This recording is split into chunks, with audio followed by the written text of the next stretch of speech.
Hello, everyone, and welcome to the concession stand here on the KB Radio Network. I am your host, Kevin Reed, and this is the review of Star Wars Maul, Shadow Lord, the first two episodes of the Disney Plus new animated television show. This is created by Dave Filoni, who also created the Clone Wars and Rebels. And coincidentally, this takes place after Clone Wars, uh, probably around a year after Clone Wars chronologically. And we find former Sith Lord Maul rebuilding his criminal syndicate and seeking a new apprentice on a planet not run by the Empire during the reign of the Galactic Empire. Shockingly, I was a little skeptical about going into this, even though I'm a big Star Wars fan, like every other chap out there in the world. I just didn't want to dive headfirst into it because I didn't religiously watch Clone Wars. I watched a couple of seasons of it, but I didn't just sit down. It was premium viewing in my house. I don't know why. It wasn't that I didn't like Clone Wars. It was just a lot. you know, when I did kind of get detached from it and wanted to go back and watch it, it was so much to get caught up on. And I just gave up. Yeah, I gave up midway through. But I did enjoy the portions of Clone Wars that I watched. But that's besides the point. The point is I didn't know if I was going to be lost watching this, and are there references to Clone Wars that I need to know going into this? And then something dawned on me, and this is a bigger picture than Star Wars Maul, Shadow Lord. This is a Star Wars problem overall.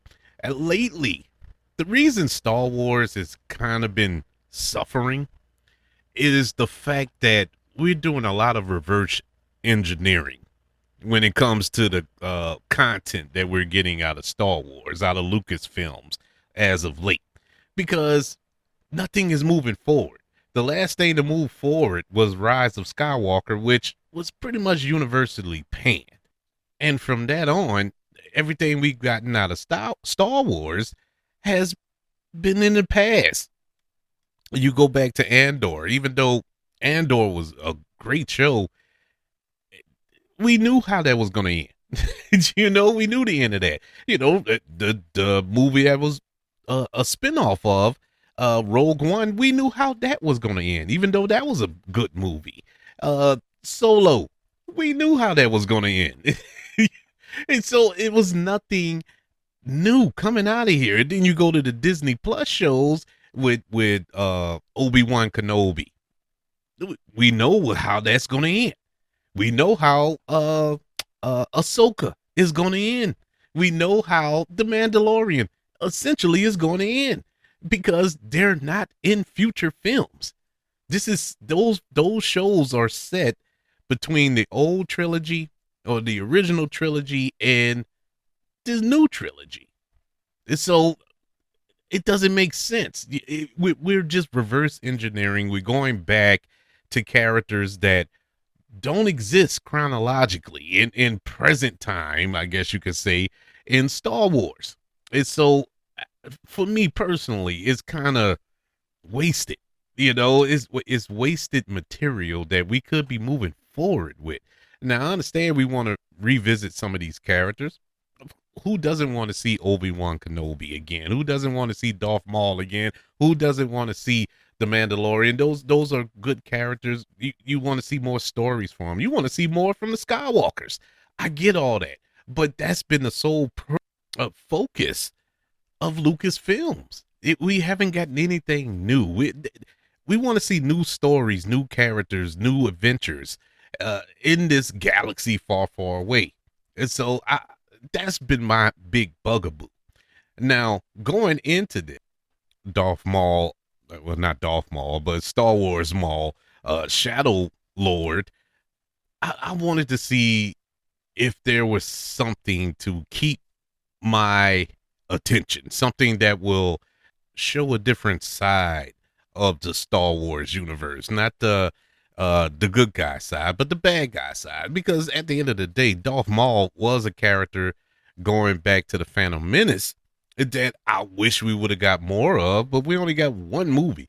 Technically, we only got two scenes with Darth Maul.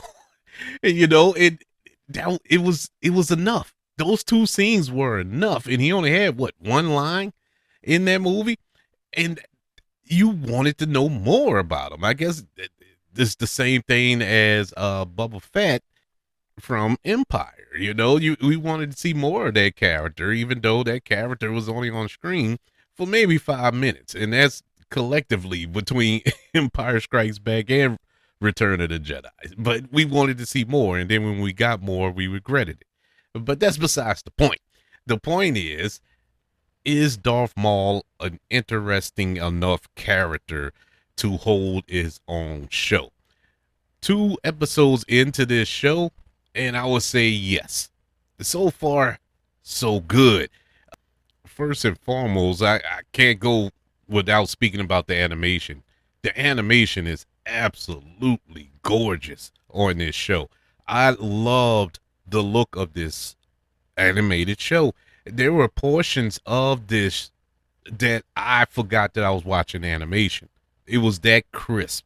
Looked absolutely beautiful. I'm a big fan of the animation style here on this show. It's similar to Clone Wars and all that, but it just looked, I don't know, it looked better in 4K.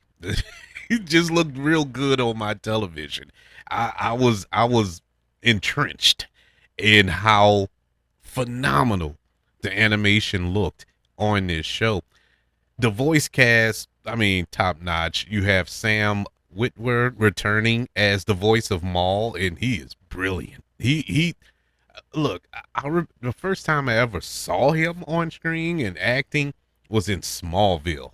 He played Doomsday on Smallville, and he kind of primarily works in voice acting now, but he is phenomenal as Darth Maul. I loved how he carried his voice for this character. It just gives it a a level of how can I describe it? Gravitas, or uh, I can't think of any other adjective, but it's great. It's great. It's continuation from the work he did on Clone Wars as Maul and so on and so forth. The rest of the voice cast was also good. I didn't have a problem with any of the voice actors here, and not to mention the story. The story worked well for me. I wasn't lost, being as though I didn't watch the entirety of Clone Wars. I still can follow the story. I can still follow the characters, and the story that they're telling on this show. I'm all in for, because we're getting a more underworld vibe. This is the criminal underworld that we are diving into, at least in these first 2 episodes, that I'm all for, man. We don't need Jedi and, the Emperor showing up and, Yoda limping into a scene. We don't need all that.